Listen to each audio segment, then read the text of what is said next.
గత కొంతకాలంగా భారత జట్టుకు దూరంగా ఉన్న ఇషాన్ కిషాన్ ఐపీఎల్ 2025లో తన తొలి మ్యాచ్ లోనే శతకం బాదేసి అందరి దృష్టిని ఆకర్షించుకున్నాడు. గత సీజన్ వరకు ముంబై ఇండియన్స్ లో కీలక ఆటగాడిగా ఉన్న ఇతను ఆ జట్టు రిటైన్ చేసుకోకపోవడంతో వేలంలోకి వచ్చాడు. మెగా వేలంలో అతన్ని సన్ రైజర్స్ హైదరాబాద్ 11.20 కోట్లు వెచ్చించి దక్కించుకుంది. భారీ ధరకు న్యాయం చేస్తూ సన్ రైజర్స్ హైదరాబాద్ తరపున తొలి మ్యాచ్ లో శతకం బాది అభిమానుల మనసు దోచుకున్నాడు.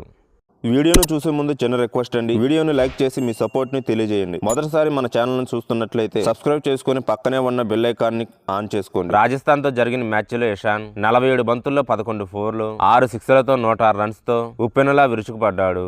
అతను 4లు 6లు బాదుతుంటే అభిమానుల కేరింతలతో ఉప్పల స్టేడియం మారుమోగిపోయింది. ఈ సూపర్ ఇన్నింగ్స్ తో ఇషాన్ ను మళ్లీ భారత జట్టులోకి తీసుకోవాలనే డిమాండ్లు వినిపిస్తున్నాయి. భారత్ తరఫున చివరగా నవంబర్ 2023లో ఆడిన ఈ కుర్రోడు జట్టు అనూహ్యంగా చోటు కోల్పోయాడు. కొన్నాళ్ల క్రితం వరకు వన్డేలు టీ20లో టీమిండియాకు కీలకంగా ఉండేవాడు. వికెట్ కీపర్ గా బ్యాటర్ గా అదరగొట్టాడు. వన్డేలో డబుల్ సెంచరీ చేసిన అతి కొద్ది మంది బ్యాటర్లలో ఇషాన్ కూడా ఒకడంటే అతడి ప్రతిభ ఎలాంటిదో అర్థం చేసుకోవచ్చు. జాతీయ జట్టుకు ఆడినప్పుడు దేశవాళులు ఆడాలని బీసీసీఐ ఆదేశాలు జారీ చేయగా ఇషాన్ పెడచెవుని పెట్టాడు. దీంతో అతన్ని సెంట్రల్ కాంట్రాక్ట్ నుంచి బీసీసీఐ తప్పించింది.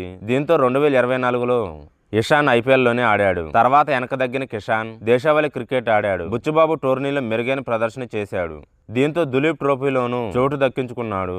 ఇండియా సి తరఫున 126 బంతుల్లోనే 111 పరుగులు చేసి జాతీయ జట్టులోకి వచ్చేందుకు సిద్ధంగా ఉన్నానని సెలెక్టర్లకు గట్టి సందేశం పంపాడు. తర్వాత రంజీ ట్రోఫీలో జార్ఖండ్ కు కెప్టెన్సీ వహించి శతకం కూడా బాదాడు. విజయ్ హజారే ట్రోఫీలో శతక కొట్టాడు. ఇప్పుడు ఐపీఎల్ లోనూ మెరుపు సెంచరీతో అలరించాడు. ఈ మెగా టోర్నీలో ముందు ఇదే జోరు కొనసాగిస్తే మళ్లీ ఇషాన్ జాతీయ జట్టులోకి రావడం ఖాయం. 2016లో గుజరాత్ లయన్స్ తరపున ఐపీఎల్ అరంగేట్రం చేసిన ఇషాన్ 2018లో 6.20 కోట్లకు ముంబై ఇండియన్స్ లో చేరాడు. 2018-2019లో ఆకట్టుకోలేదు. 2020 సీజన్ నుంచి ముంబైలో కీలక ఆటగాడిగా మారాడు. 2020లో 516 పరుగులు చేసి జట్టు ఛాంపియన్ గా నిలవడంలో ముఖ్య పాత్ర పోషించాడు. రోహిత్ శర్మతో కలిసి ఓపెనింగ్ చేస్తూ ఎన్నో మరుపురాని ఇన్నింగ్స్లు ఆడాడు.